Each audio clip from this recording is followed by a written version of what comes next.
On this video, you're gonna see Chris and I install KST bars on the Big Boar. So these are gonna look like our full adjustable spearheads by KST, but these are a solid mount. So this is gonna hit at a different price point. The Ornery One presents the Big Boar Build Series here on YouTube, where we take a 2022 Harley-Davidson Road Glide Limited and build a touring performance bagger, which will be known as the Big Boar. For Chris and I, it's been kind of like Christmas Day. We've been opening up a lot of packages, which Chris does that all the time, doing what he does. But for me, getting to do this on the Big Boar is pretty special. Oh yeah, there's those thick, sexy bars by KST. And I believe these are 14 is what they're looking. Maybe require a new brake line. We'll see what happens. Right, so what Chris is talking about, we're gonna get into what exactly you have to install these bars. Some bars say you don't have to have anything, but a lot of us like to get up a little bit higher with our hands, and we need to do some extensions. And guys, I highly recommend, if you need to do it, do it. Basically, also the reason why some people like to do bars is that you want to straighten up your back. Once you get your back straight, because they normally make these bikes for people that are like 5'6" to 5'8". So if you're anything more than that, especially me being 6, I tend to have it makes me hunch a little bit, and that doesn't mean after like an hour or so on the bike, it's really uncomfortable. Absolutely it is. So what you want to do is straighten up your back, and once you straighten up your back with a little taller bar, it's a lot more comfortable. The bike becomes a lot more fun. So therefore, you're on the bike a lot longer, making sure you wear off them tires, getting here for service. That is right. That's one thing we've been talking about too. You know, a lot of the stuff that we put on the bikes is for looks, there's no doubt about it. But the majority of it does have to have some type of safety feature. And Chris talking about your back and riding comfortable. And that is a huge part of being safe on a bike, is just making sure that you're fitting. Guys, I would take your time. You come into the dealers and ask all the boys, like I asked Chris, Casey, and multiple other ones here at Pig Trail Harley-Davidson. They will go over bars with you, and then they have bar setups out on actual bikes out on the floor that you can go out there and set and test out and see what you think. So definitely take your time when you're looking at bars. That's the best way to do it, is go on to the sales floor. And like I said, we do pretty much a lot of P&A on the, just like with your bike and all the lighting and everything else. You don't get to understand how it looks until you actually see it on the bike. So yeah, and there's no way. I mean, you can go online all you want. There's nothing like actually putting your hands on something, feeling it. So that's our first look at these. Like I said, they do not have a name yet, so we're actually going to get to name these bars.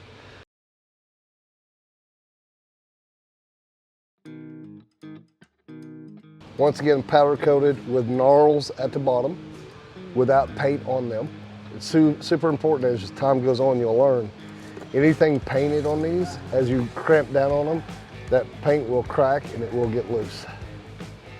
So non-painted gnarls, and it all comes up, and these are all machined inside and really nice. Nothing sharp on this. So a lot of people will call them meat hooks. So that's the look of them. Okay, Chris, we got our stocks on there now. This is what came on this 2022 Limited. Yep. We're gonna be pulling those off. I'm excited to see what these look like. all right, let's get to removing stuff off the bike. Let's do it. Just take off this little cap. There's a little trick to it. What you want to do is just push down on the Speedo housing right here, and then pop up right there, and this slides right off. There's a lot of people that have problems with these. If you just do, I found that that's the best little trick on these to get them out of the way. So you push down and slide back. Yep, push and slide. Makes it feel, you know, I've been doing it long enough. It's kind of. Yep, got the feel. Now to get the knob off, there's a tab underneath here, and this is also the reason why I pulled this off first. And then you just turn that. What the hell? YouTube! I saw it on YouTube! Saw it on YouTube! I know it can be done. I'm gonna tell my dad. I saw it on the YouTube. You don't have to take this off. I always do, due to this is painted.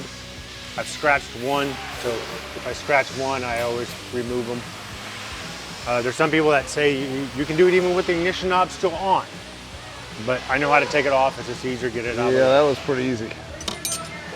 Not that difficult. Now we're going to be going after Speedo housing, tack housing. And just like that, boom, digital gauges I see there. And there, everything's all apart. Chris has already done his finagling to it.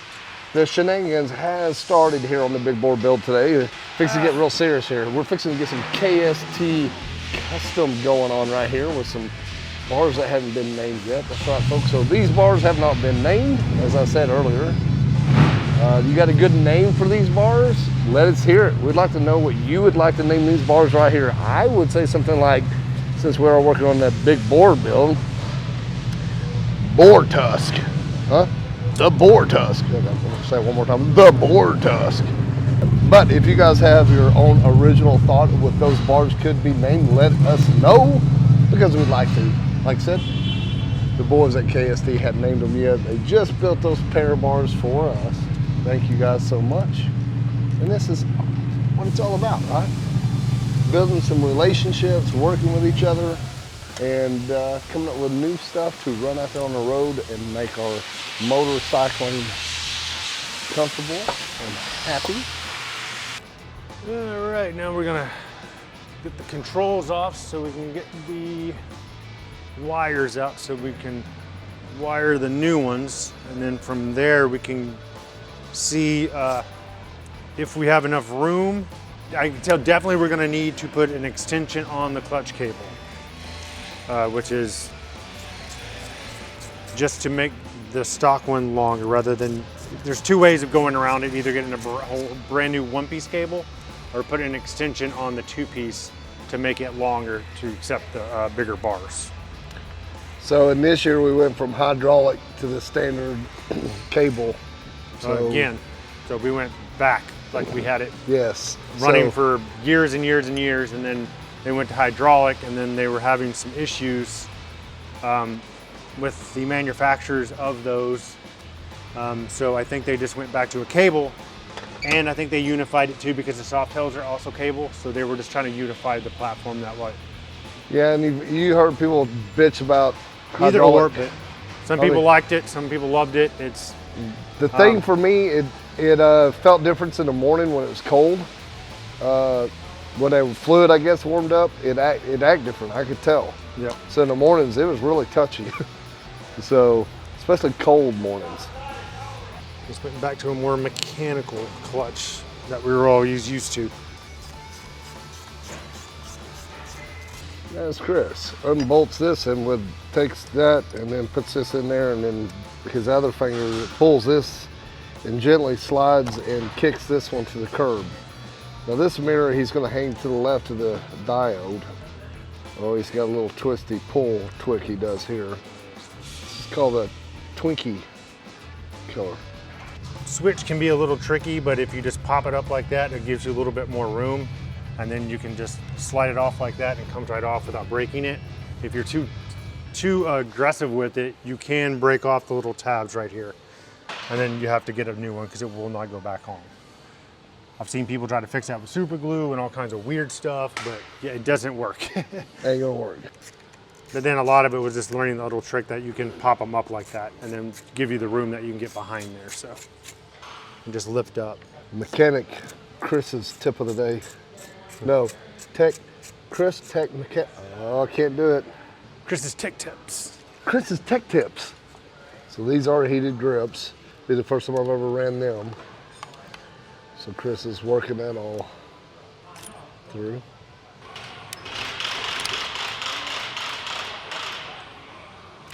This one I'm doing a little bit different because of the twist grip.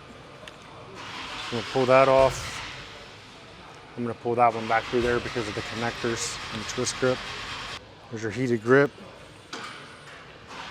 There's the plug for the other side, which goes into the twist grip.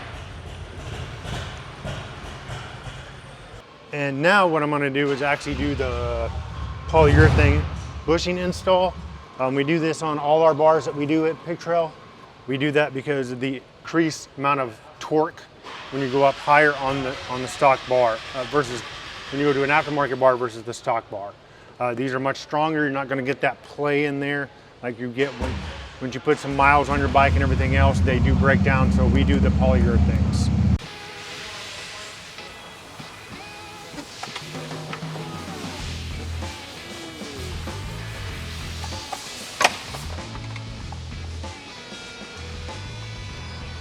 here.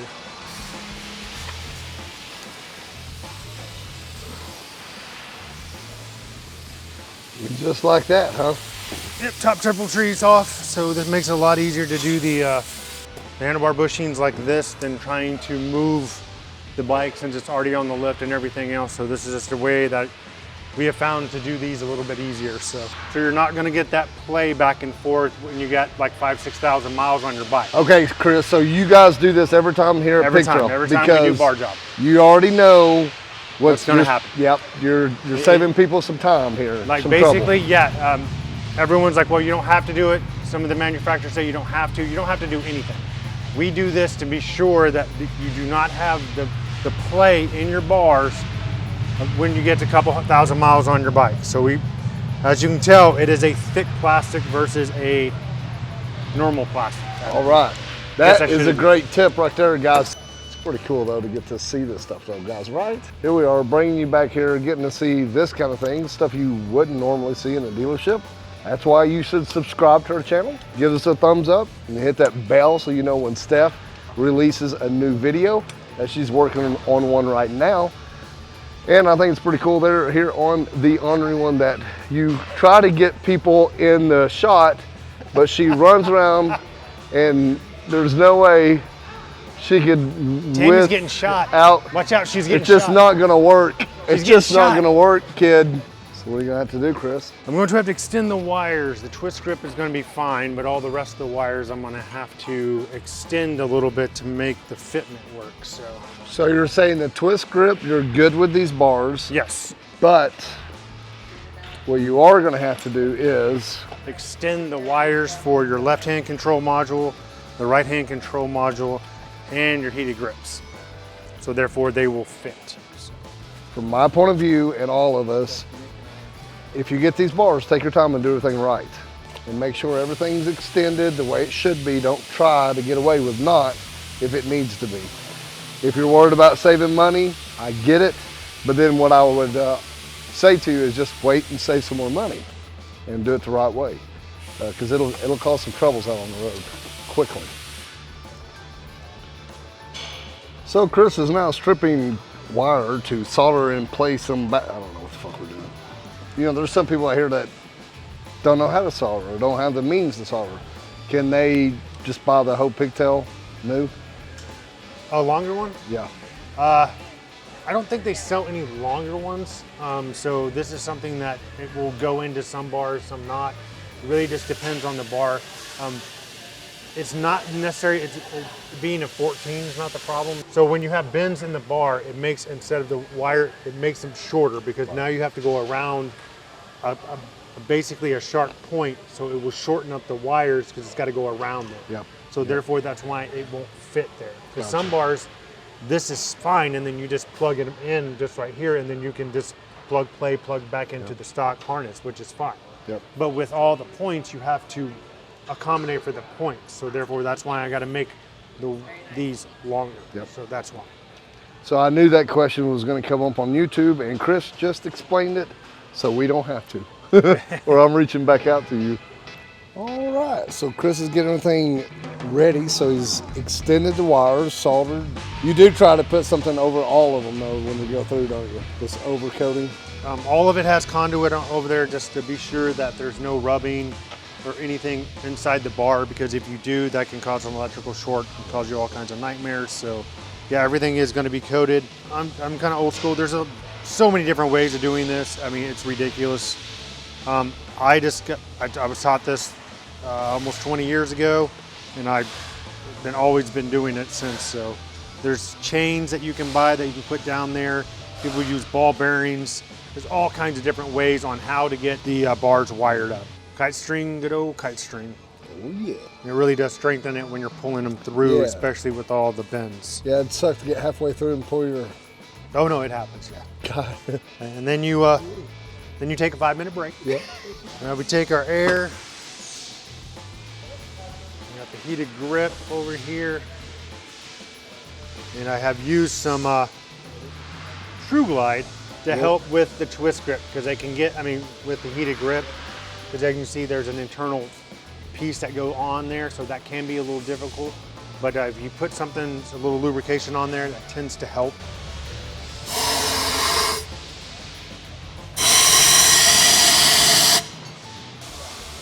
Let me go find out. I'll be right back.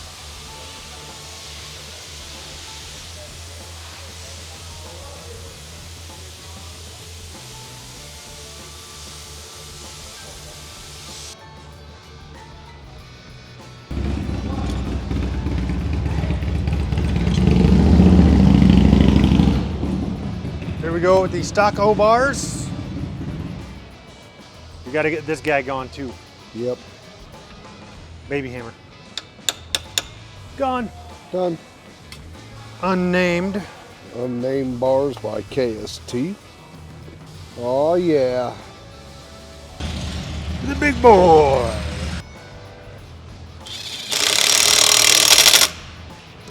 Chris was just talking about how much farther it couldn't be much more road forward. Of course, toward the front of your bike. No need for a brake line. Yeah. Plenty of room and slack to do what we need to do for that. So this is what we're talking about earlier about, you seen Chris just a minute ago, they had one pin up here, say where the risers are, he knocked that down. Then also in the handlebars here, they also have another pin that comes out in the stock ones. I'll show you real quick. So you see this pin in there. So you just get your sander out. It's got a little nice little air belt sander. I'm just gonna sand those out of the way. Those have definitely got some height to them.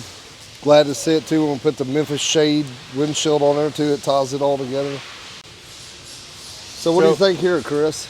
So we're definitely going to need an extension for the clutch cable just because of the way that it routes. Right on, man. I see that. And so we do have an extension, so we do have that. We can bust that out real quick and then get a little bit more room on the cable. So therefore we can get it to bend a little bit better going into the stock setup. So we're going to be doing that next. So really quick, I do want to say this. So we will be extending the clutch.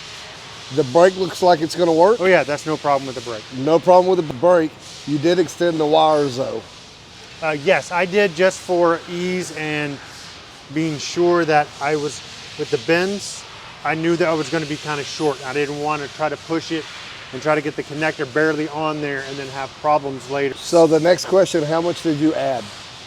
So the kit that I used was an 8-inch extension kit for the switch housings. And is that a kit that you guys have? Yeah, we have them all the time. Okay, what we'll do, we'll get Steph to go inside and get the part number so she can drop in a link below of the 8-inch extension, the wires, that the kit that we had. Yeah. Guys, come on, you gotta admit, with the Ornery One and the Ornery Squall here at Pig Trail Harley-Davidson, we're trying to get y'all the right information and kind of do it our way. And we're including. So it's not like some smoke and mirrors like we just, boof, appeared on the bike. We're showing you the process and doing it the way Chris and the crew here at Pig Trail would do it with yours. Cool, right?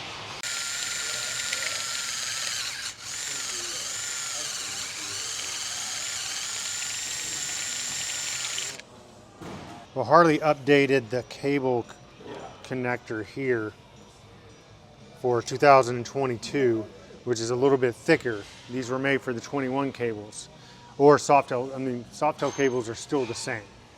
So this, you just have to go and mod it and just make this a little bit bigger so you can get this piece all the way flush there, because otherwise your adjustment on your cable won't be correct, because this won't sit in there properly. Yep, I see what you're saying. Day in and day out of using something over and over and learning. I guess you probably dealt with this your whole life though, with them changing stuff and you're having to go back through and kind of.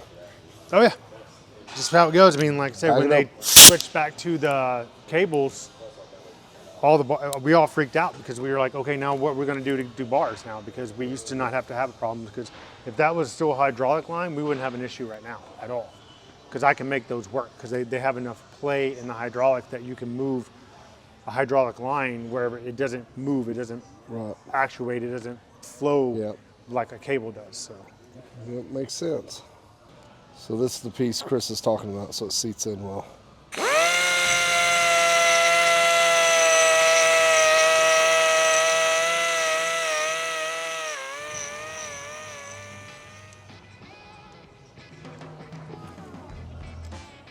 Like a glove. Yeah, man.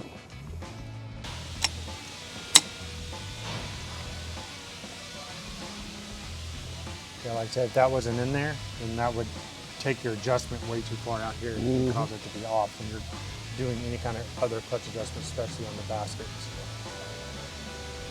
So just like factory, but just longer. Just longer. Just longer.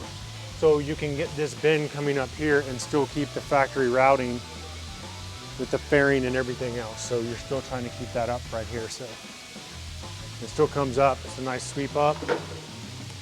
Good clutch action, so we're good to go. Reality would be just putting it all back together if we had a motor. Yeah, right. Well, but that's coming up. Chris was saying, you guys can see right here that the top end is off as we're doing these bars, and that is because we are doing a 131 to the Big Boar. We have a lot coming in this coming week as far as like Chrome Works exhaust. It's gonna be amazing. It's a prototype of this color, never been seen before. So we're still waiting on a few pieces to come in to finish the motor build. Like I said though, it will be the 131 on the Big Boar build. By the powers of Grayskull! KST Bars. I'm so happy they came in. Ooh, yeah.